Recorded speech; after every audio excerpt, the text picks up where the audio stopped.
hindi ko pa rin ito nakakalimutan. Op!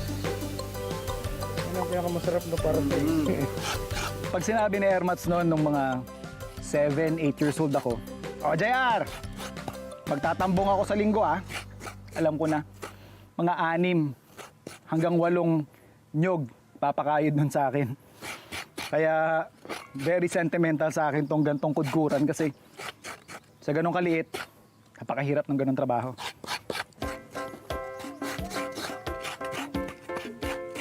Dahil may freshly picked tayong nyog, gawa tayo ng tambong-tambong.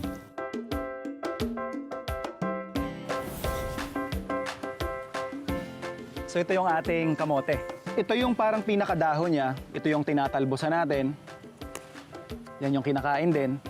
And then para mahanap mo kung saan yung parte na may laman, is hanapin mo lang pinaka main root.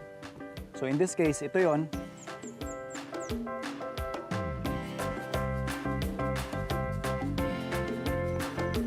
Yan. So kita natin, freshly picked.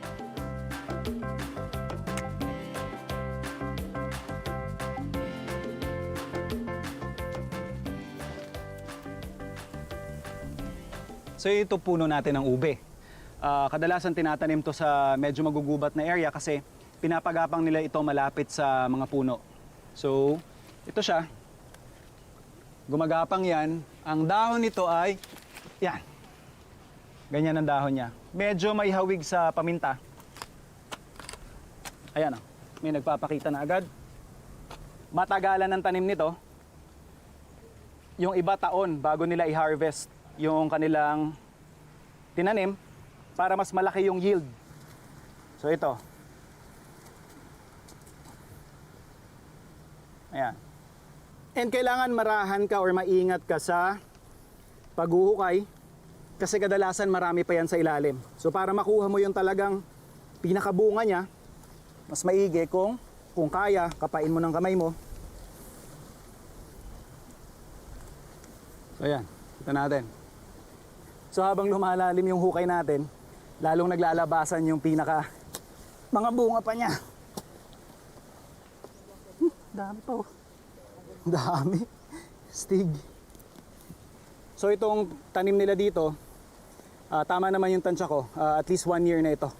Sa iba, longer nilang pinagsistay sa lupa para mas malaki yung yield. Pero yun nga, pag ganito kaganda yung kondisyon ng lupa nyo, hindi nyo kailangan mag-antay ng matagal and hindi nyo kailangan mag-invest ng pataba.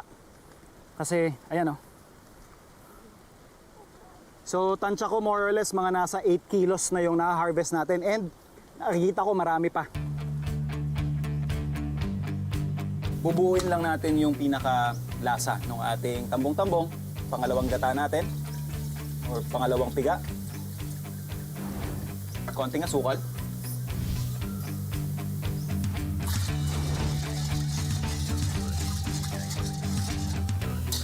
And then isasabay ko na dun sa pagpapalambot or pagpapakulo yung ating saging.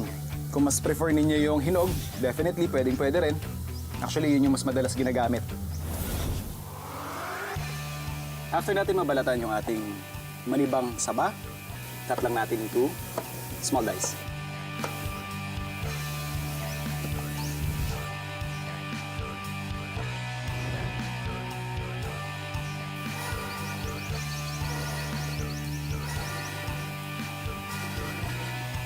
Bali, inuna kong iluto yung saba natin kasi unang-una, maniba pa siya and siya yung mas matagal maluluto. And kumpara dun sa iba nating mga ingredients, yung saba natin ay kaya niyang i-retain yung kanyang shape kahit matagal mo siyang iluto.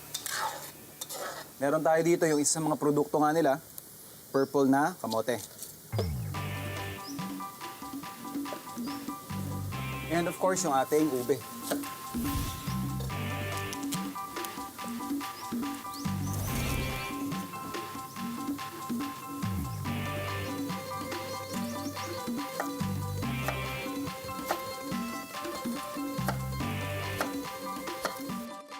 Siyempre, isa ring available na ingredient dito sa farm, yung kanilang gabi. So aside from this, pwede nyo rin siyang lagyan mamaya ng langka and kamoteng kahoy. Pwede nyo rin siyang isama.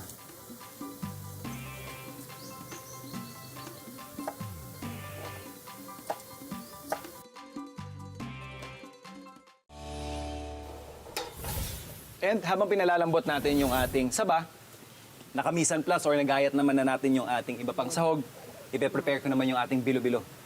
So ito yung ating glutinous rice flour. Tubig. Bali, aaybulin lang natin to or tatansyahin. Dapat yung consistency nito ay hindi siya madudurog or hindi siya nagka-crumble at hindi rin siya dumidikit sa kamay. So dapat alalay lang yung lagay mo ng liquid para hindi masobrahan yung iyong mixture.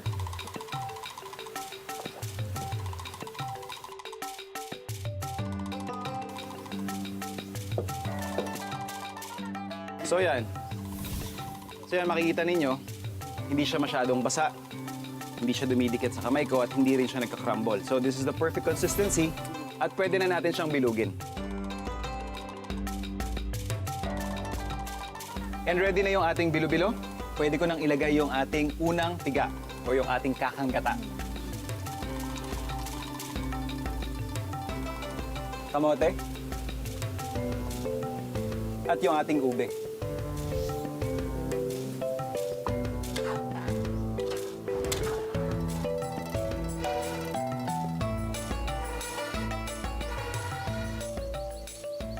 Habang nagsisimmer siya, ayan, makikita nyo, luto na rin yung ating mga nilagay kanina. Ilalapag ko na yung ating langka. And of course, yung ating bilo-bilo.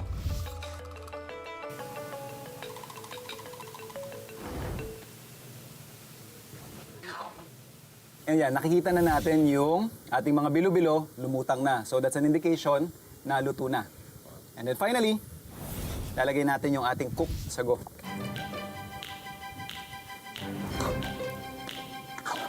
Ayan, pwede na tayo mag-serve.